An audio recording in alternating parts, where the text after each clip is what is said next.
Boa noite. Me chamo Pedro Amaral, tenho 55 anos e atualmente moro em Ilhéus, na Bahia. Só que a história que eu vou contar aconteceu quando eu morava em minha cidade natal, uma pequena cidade do interior, chamada de Ibicaraí. Meu pai era dono de algumas carretas, dessas de levar grandes cargas, e desde que eu era pequeno, ele sempre trabalhou com isso. Quando fiquei moço, consegui tirar minha CNH e comecei a fazer algumas viagens em uma das carretas do meu pai e acabei continuando o negócio da família. Inclusive hoje, esta mesma hora que estou relatando minha história, estou de viagem para Recife e a estrada acaba se tornando a sua casa. Pois bem, foi no ano de 1997 e eu estava no meu primeiro ano como carreteiro. E quando se é jovem e trabalha em minha profissão, você tem a tendência de ser um tanto imprudente às vezes. E foi em uma dessas imprudências que eu quase paguei com a minha própria vida. Como já falei, foi no ano de 1997 e eu estava levando uma mudança de Ibicaraí para Quanambi, também aqui na Bahia. Só que ao chegar lá apareceu uma carga de defensivos agrícolas, esses venenos que se jogam em grandes plantações, para levar em uma fazenda que fica em Ouro Preto, Minas Gerais. E não fiquei enrolando, carreguei o caminhão e já caí na estrada novamente, rumo a essa fazenda, mesmo sabendo que passaria a noite inteira na estrada. Tudo corria muito bem e eu já estava em Minas Gerais. Parei o caminhão para abastecer em um desses postos de estrada e perguntei ao frentista se ele conhecia a fazenda onde eu estava querendo chegar. Ele disse que conhecia sim, mas me aconselhou a esperar amanhecer, pois já era tarde da noite e a estrada era bastante perigosa. As pessoas do lugar não se arriscavam por ela, pois o histórico de assaltos e coisas estranhas por lá eram grandes.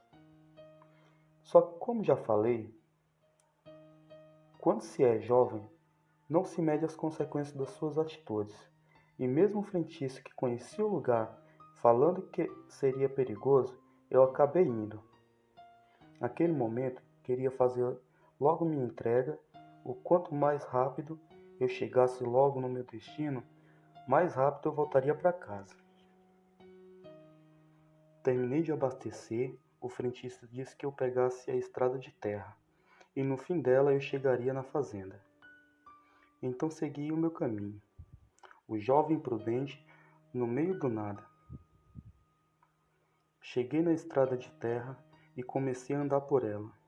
Só mato por todos os lados e uma cerca separando a estrada do capim alto. Estava tudo tranquilo, até que aconteceu a última coisa que eu esperava acontecer. Isso mesmo, um pneu furado, no meio daquela estrada escura que eu nunca tinha passado na minha vida. Então, desci da carreta e fui ver qual pneu tinha furado.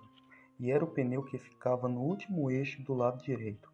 Ou seja, para trocar ele, eu teria que ficar de costas para a cerca. Então, peguei minhas ferramentas e meu revólver 38, que eu sempre levava comigo, porque nunca se sabe o que se pode encontrar nessas estradas.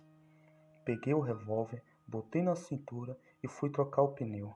Confesso que estava morrendo de medo de estar ali, pois o risco de assalto era muito, mas muito grande, e mesmo com o revólver poderia ser surpreendido. Passaram-se alguns minutos e eu consegui trocar o pneu. Então recolhi minhas ferramentas e estava voltando até a cabine, quando escutei um barulho que vinha do capim que tinha do outro lado da cerca. Nem fiquei olhando muito e fui logo falando: "Quem é que tá aí? Se for ladrão, sai logo, senão eu vou atirar." Só que aquilo que estava se mexendo lá não me respondeu. Então pensei ser um jumento ou coisa do tipo. Só que eu não conseguia ver, pois o capim era aquele conhecido capim-elefante. E ele é bem alto mesmo, tipo uns 2 metros, e ficava muito difícil ver alguém que estava entre eles. Então voltei a vista para a porta da cabine e fui caminhando, só que aquilo que estava no capim começou a andar, como se tivesse vindo na minha direção. Não pensei muito e logo dei 3 tiros naquela direção. Foi então que de lá um animal negro pulou a cerca e ficou só alguns metros de onde eu estava. ora parecia um cachorro, ora parecia um macaco grande. E ficou de pé me olhando. A minha vontade era de atirar, só que eu já tinha gasto 3 balas, então fiquei esperando a reação dele para só então meter bala. Ele ficou lá me encarando um bom tempo, e eu sem mexer nenhum músculo, só esperando o bote. Então, o bicho desceu de 2 patas e ficou como um cachorro normal, só me olhando. E eu comecei a andar de lado, e devagar, e com a arma sempre apontada naquela coisa. Fui andando bem devagar mesmo, e coloquei a mão na maçaneta da porta, para entrar na cabine. E foi nessa hora que o bicho armou o bote, para tentar me pegar. Ele veio em minha direção, gritando como um cão louco, e eu atirei, quando ele estava uns 3 metros de mim. Quando a bala pegou nele, ele soltou um grito e deu meia volta pulando para dentro do capim novamente. Eu entrei na cabine e liguei a carreta para sair rápido daquele lugar. Só que a carreta estava muito pesada por conta da carga e não tinha como pegar velocidade. Eu passava as marchas e a carreta não andava rápido, a uma velocidade boa para sair daquele lugar. Quando eu olhei, vi o capim baixando, à medida que a carreta andava. Era o bicho que vinha seguindo, mesmo depois de ter levado um tiro.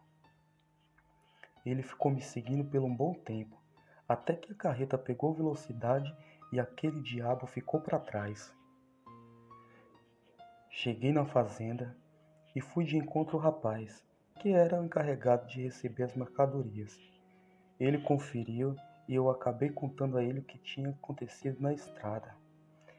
Ele disse que acreditava, pois já tinha escutado alguns relatos de pessoas que também viram aquela criatura.